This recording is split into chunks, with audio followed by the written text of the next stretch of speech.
welcome to the show. My guests this week are more or less contemporaries, but there the similarities end. Later I'll be crossing swords with multi-millionaire fantasy writer Terry Pratchett. But first, swinging 60s icon Lulu, who's back this week with a brand new album, Where the Poor Boys Dance.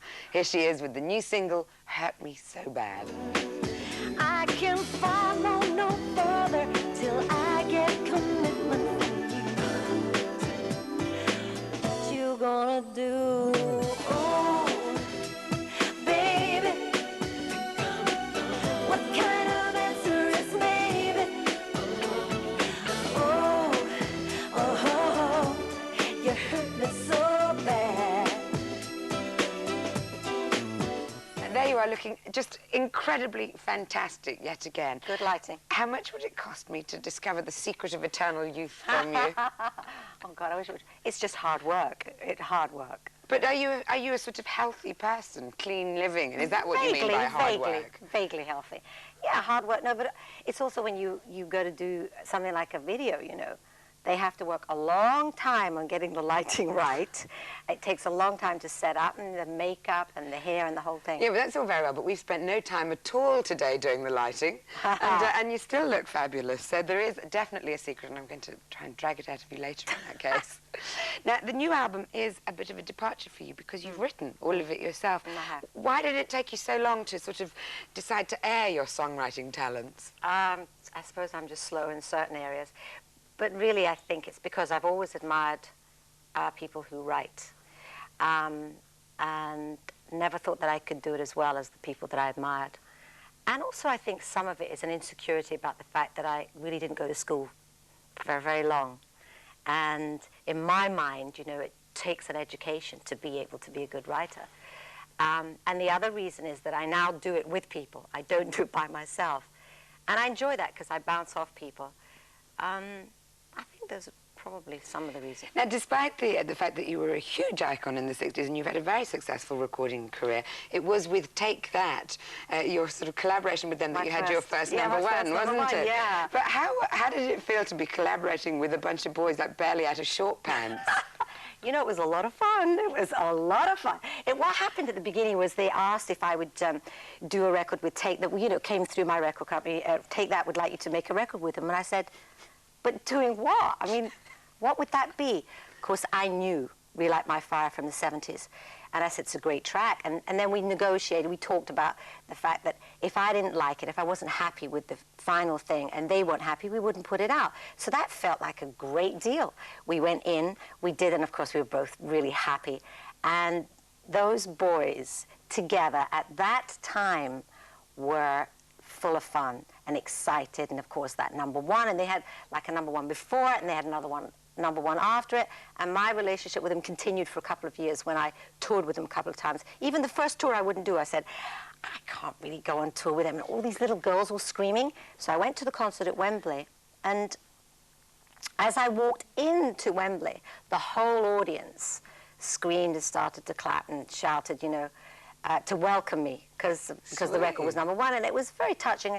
Then they went on and they did Relight My Fire without me. There was just I think there was a video. You were going to say a cardboard cutout. A cardboard cutout. Probably would have been there. But actually the video, when the video came on, I was sitting in my seat itching. I was thinking, oh, I should have just got up to do the one song. So then I went on and I did do the next tour with them and the next. And it was great fun. But did you lead the same lifestyle on tour? Yes, yes. It must have been pretty exhausting. I was, honey. It was really hard because they would, you know, they would want to go out to clubs, and people always wanted to take them out to clubs and stuff like that. And they say, come on, and they call me Luby, come on, Luby. I go, oh my, sometimes I go, oh my goodness, I don't think I can do it. But it wasn't long before I decided I could.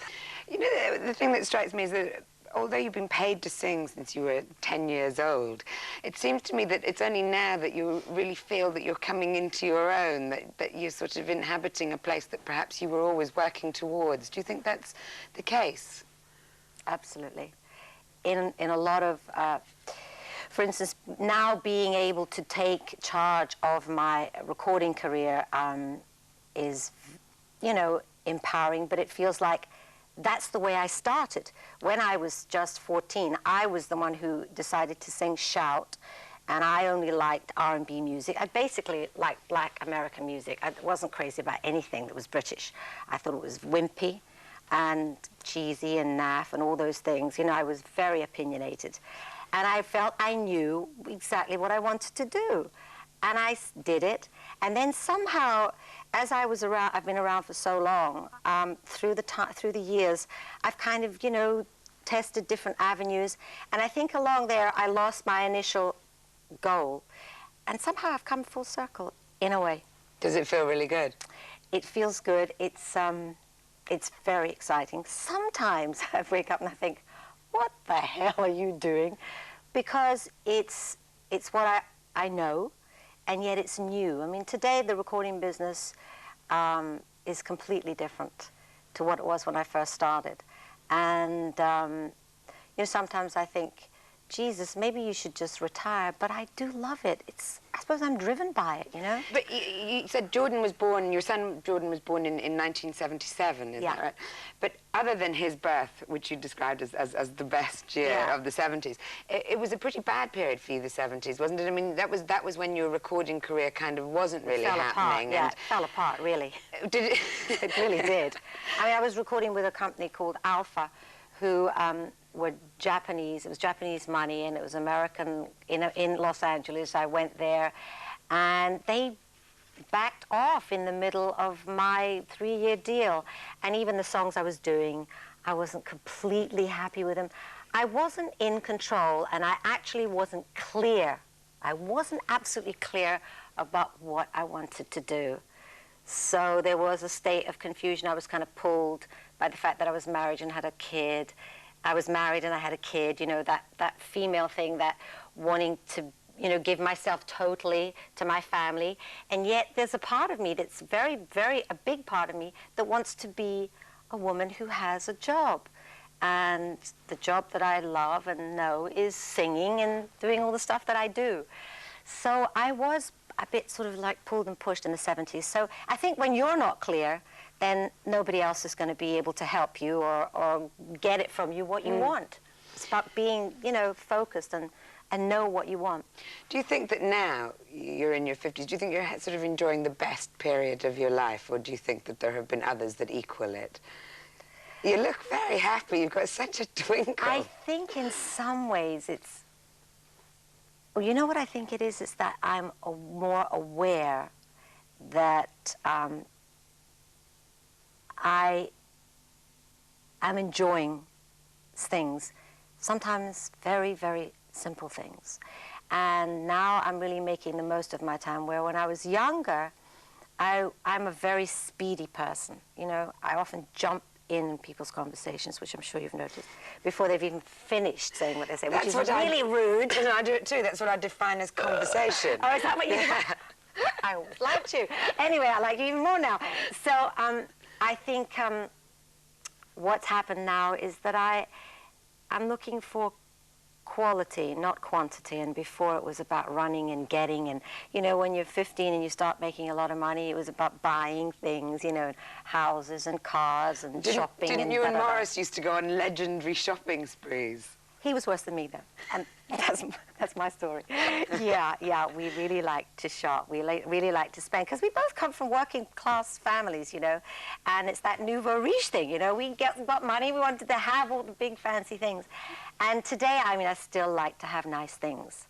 And I like to shop, but it's not as frantic. I'm still speedy, but I'm not as frantic as I used to be. And that's age, and it's also something that I've become aware of and wanted to shift a little bit in myself. You've just been recently cast in your first film for 32 years, Whatever Happened to Harold Smith. Yeah. In which you play the mother of a Bee Gees fan. Is that art imitating life, or the other way around? I've noticed that you know, you get press cuttings and people mention that to you. And it is a part of it, but really there's a bigger piece about the film. The film is, you know, it's about Michael. Michael Legg is one of the young boys who plays my son. He's going to be in Angela's Ashes, you know. He's just done the film with Alan Parker, and he's Irish. And he has to speak with a Sheffield accent, as we all do. He narrates the whole film beautifully. And it's about how he sees his parents and how he sees this other family and everyone around him. And part of that is that he goes to a club and dances to, you know, Bee Gees music. Is that? But it is sweet, it's kind of weirdly sweet. Did you feel like you might have forgotten how to act? Well, I mean, I'm always acting. What are you talking about, dear? I'm always acting. It was about doing it for real. That's important for me today. Not to be just Miss Cutesy Boots, which I can go into so easily, you know. And sometimes it's appropriate and sometimes it's inappropriate. So being in the film, I wanted to be acting because it's not one of those parts where it's a non-acting part. It's like she's out over the top. But I wanted to get it right. I mean, I suppose I have this thing where I want to do things. I want to be perfect, and that's impossible. Yeah. Well, it'll give you something to keep aiming towards. Keep getting new challenges, absolutely. Lulu, thank you so much. It's been an absolute pleasure. Thank you so much. Thank you.